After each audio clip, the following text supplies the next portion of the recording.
chokwadi chamuri kuda muda uchiitisei? Ndiye ari kuramba prophet. Ndosaka ndatomboyo panapa kuti nhasi ndibatsirwewo nekuti ndakaona muchibatsira vamwe panapa. Ari kuramba kutaura chokwadi? Ndizvozvo isho. Handisi Ishe ndonzi prophet. Maishe nhasi akawanda. Unozoka nditi Ishe ndinonzi kwangu wakundiita Mwari ndozvandotya. Iro Bible pana John 3:30 rinoti he must increase but I must decrease. Ndozvandotya. Chero ndikaprofita handifunga ndozofanana naIshe. Ndogona kukuudza chokwadi but ndisanda kuudza chokwadi. Iwo chicho wakaudzwa. Munin'ina wangu ndiye akanitaura kuti mukadzi akaita nhumbu yabamukuru. Sezvo zvakaita nhumbu yabamukuru saka ndikuzobvunzidza kwandaita kuti ndinyatsonzwisisa kuti chii chakatora nzvimbo. Saka iyewo kuti matsanangurira akaita hana unyatsondipa satisfactory answer. Ava ringonzi tete rudo ndevapa. Tete ava ndo tete vemukadzi ndiyo vacho vandakatombobvunza nezvenyaya yacho futi yatombonetsa futi kumba uko. Vakanditi nyaya yemakuhwa inonetsa. Inonetsa yemakuhwa. Saka regai tipedzere mwana uyu. Aende aziva chokwadi.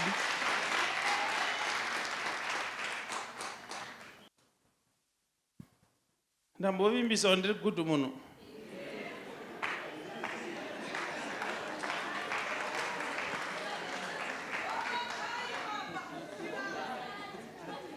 Ndangonzwa kuda kutomoka boisra.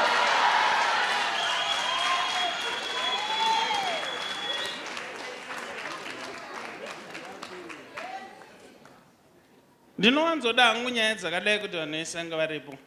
But yako hainetse. Because achada kungoziva chokwadi saka ndomudza. Chokwadi prophet. Ichokwadi. Kuti akararana bamukuru.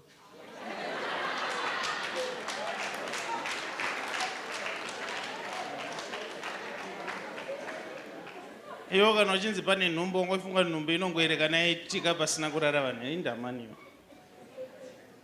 Now, listen young men. Yeah, prophet.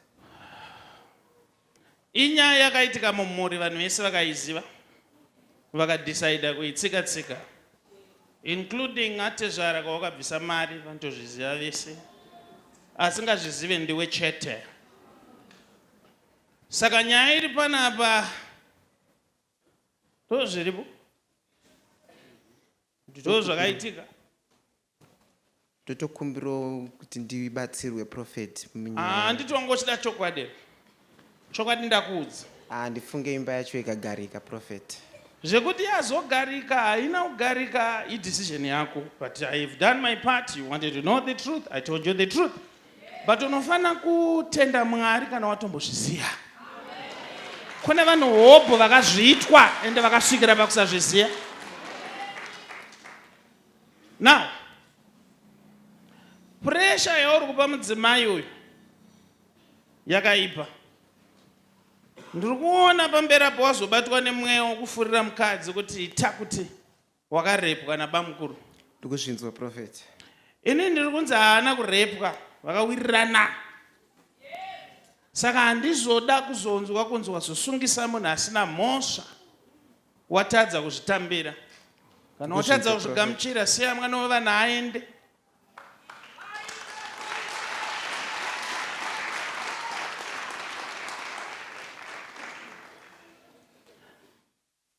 Zvinhu zvakatoitika pamwe. Live with it. Kondezvekudhara. Ndikuzvinzwa prophet. Munhu wese ane past. Pamwe utori neyako yakapfuura ipapo.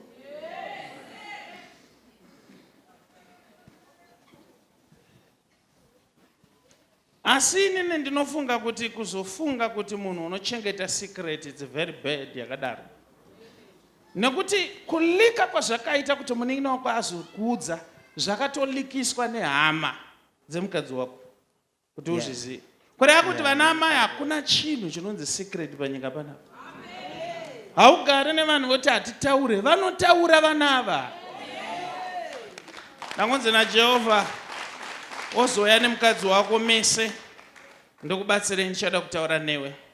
nyaya yako yangoipira chete pakuti dai kwangu uri kunzi wakazviziva wega zvisina hama dzako mukati yaita nani, but zvakabva nekuhama. Ndikuzvinzwa prophet. But hapana chisingagadzirisike pamberi paMwari.